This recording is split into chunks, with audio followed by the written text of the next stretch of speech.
about here is a framework under the aegis of the IAEA, whereby Ukraine and the forces that are present there in the context of this military operation of the Russian Federation can agree to a commitment to not to compromise these principles that I have mentioned. So, as I said, the facts are this. The request for assistance has been made to us. We are not ignoring it. I am ready to come. I stop here and I take your questions. Thank you very much. So please identify yourself and your media. Thanks, DG Grossi. Jonathan Tyrone with Bloomberg News. Can you please just clarify who specifically you're in touch with on the Russian side? You said you were in touch with the Energoatom in Ukraine and the regulator. And can you also please clarify, do we know right now whether the control room itself at that nuclear power plant is in possession of Russian forces, or does the utility continue to have control of the room? Yeah, of course. As I mentioned, I am in touch with Russia and also, of course, Ukraine. Ukraine is my natural counterpart. In this, I should always emphasize, because we are talking about Ukraine, and they are our counterparts. However, we know, and this is no secret, there's a military operation and there are Russian forces there. Of course, we do have a number of contacts when it comes to the Russian Federation at diplomatic level and at technical level as well. So this is the first part. The second part is regarding the operation of you're talking about the control room and things like that. Here I should emphasize that for the time being it is purely Ukrainian staff running the operations there.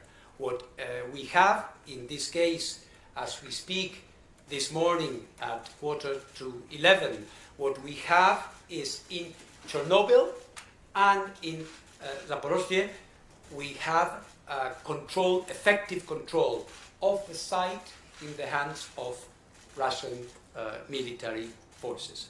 I hope the distinction is clear. Good morning, Albert Otti, DPA, German Press Agency. Just to clarify, you said you're proposing a framework to basically guarantee the safety of the nuclear installations from both sides. How does a trip to Chernobyl contribute to this? Do you plan to negotiate in Chernobyl? I'm not quite sure. We're going to be sharing some elements with both sides, and we are going to try to agree on that. It's part of the consultations we need to have. That's the plan, to negotiate there? Yeah. Okay. Any other questions? Setsuko Inaki from Nippon TV. Just to follow up on that statement, that who do you envision as your counterpart? That's normally a foreign minister. So do you want the foreign ministers of Russia and Ukraine to go there, or? I'm talking, of course, with the political authorities of the countries, and this is also something that we have to know that this is an unprecedented situation. Normally, in diplomatic practice, one easy way out is to refer to precedent. It was done in this way last time this happened, so this establishes some sort of practice or tradition. Unfortunately, here we are in completely uncharted waters, but what animates this initiative is the need to act and to heed this call for assistance, bearing in mind the realities on the ground.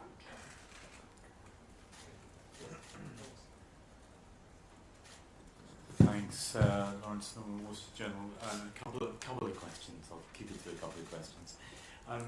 Do you know who was responsible for the projectile that hit the site Was it Ukrainian forces, as the Russians are claiming, or was it the Russians? And what have the Russians said to you about about sending a team there for assistance? And what have they said about your idea for a trip? Yes or no?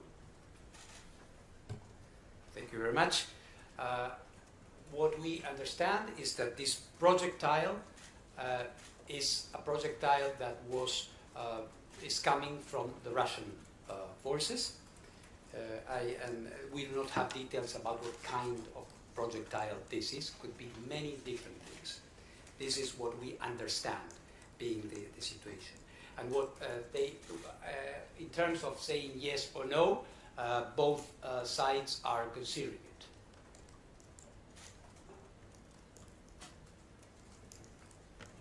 Any other questions?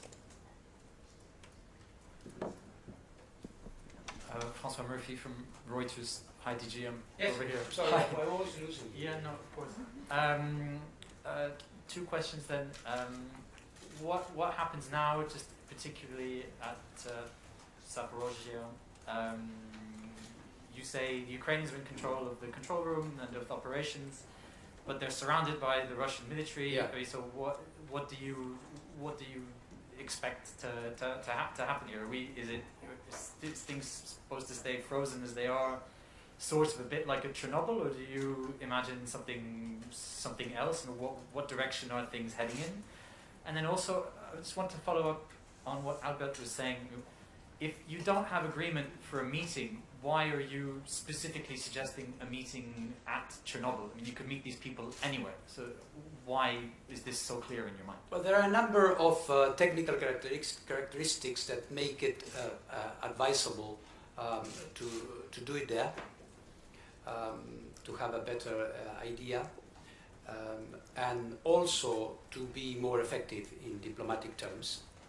It's very important to be there.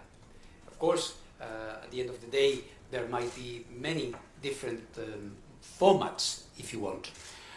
What we want to indicate here is the disposition of the IAEA to move, to do something about what is going on, and not simply tweet or say things from Vienna.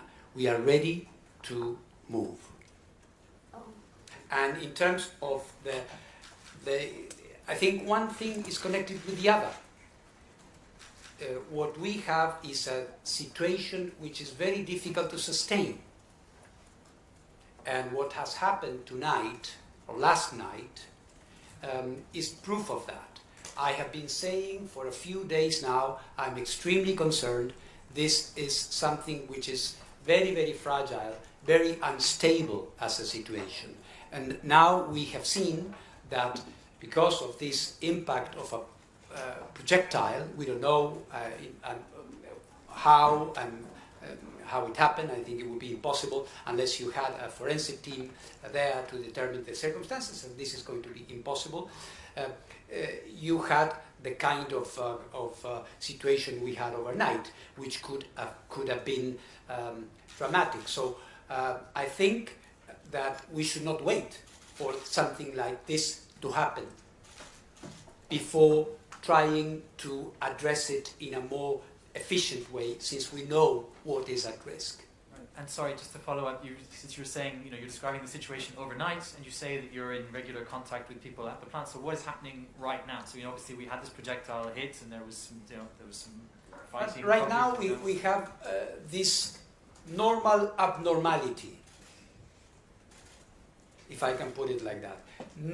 The other day in my statement I was saying normal operations, but in fact there is nothing normal about this.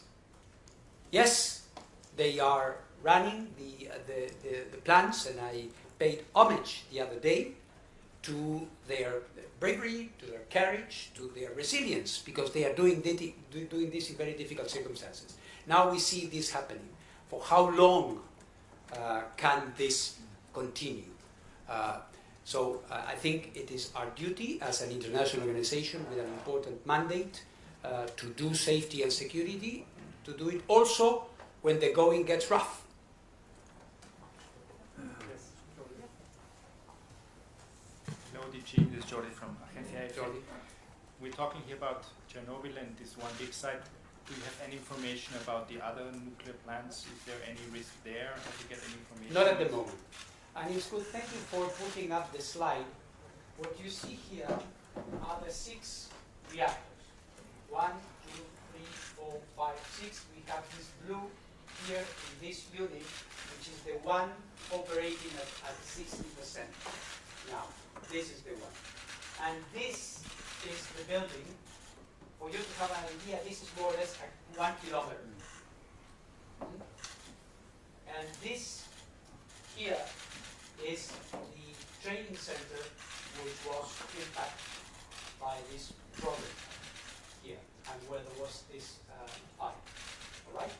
So I think this is, thank you to the team for having put up this, because this gives you an idea. So this is the site. It's a very big site. All right? Yes, Jonathan. Okay, thanks for the follow-up. So there's obviously another plant with 3 units, the southern plant that's near Odessa. Potentially more concerning, I want to hear your feedback on the VVER 440 Type 213 reactors that are operating in Rivne. Those have been units of concern to European regulators and the IAEA for decades. Are these issues that that you want to talk about in Chernobyl specifically? And then just briefly, you don't have any safety standards about proper procedures in a time of war. By showing us this picture up there, are you suggesting that the proper procedure would be to cold shut down all reactors in the middle of the zone? I'm not suggesting that. Okay. Mind you, there are references to armed conflict and to accidents. There are general differences. Perhaps my Deputy Director General, who is an international expert on this, could clarify it. But there are generic references, if I'm not mistaken, to this. So there are some references that are applicable. And of course, I mean, you are pointing to a pre-existing situation, which is more of a structural nature about the safety of a type of reactor. This is not the time or the moment or the occasion to be dealing with that. What we are trying to address here is the situation derived from this particular... I'm sorry, but that reactor has a very shallow containment. That doesn't have the kind of depth of defense that these reactors do. You just got out of a really, we're fortunate, but that reactor has a completely different containment structure. I take your point. Yeah. Between line, I kind of sense that after the negotiation, if it were to take place, or even without that, do you have a plan to place IAEA personnel in Ukraine to assist their normal operation under emergency? Thank you for the question. The first thing that we must have is a framework within which to operate. And I would never put my staff in harm's way before going myself and trying to set up these conditions. If those conditions were met, then one could envisage that. But we are not at that point yet. Thanks a lot. DG, you obviously didn't have the weekend upcoming off. You were supposed to go on a slightly important trip to Tehran. Is that going ahead, and would any visit to Chernobyl or Ukraine be after that? Thanks. No, I would say I am still, of course, going to visit Tehran on this very important official visit to try to address issues that we have discussed on different occasions. And regarding my proposal for a visit and a negotiation to Ukraine, no, it's not part of this. As I said, I am consulting Ukraine, of course, first and foremost, and Russia as well, to see how we could organize that. So it would be after your return from Tehran? God willing, yeah. DG, just to follow up.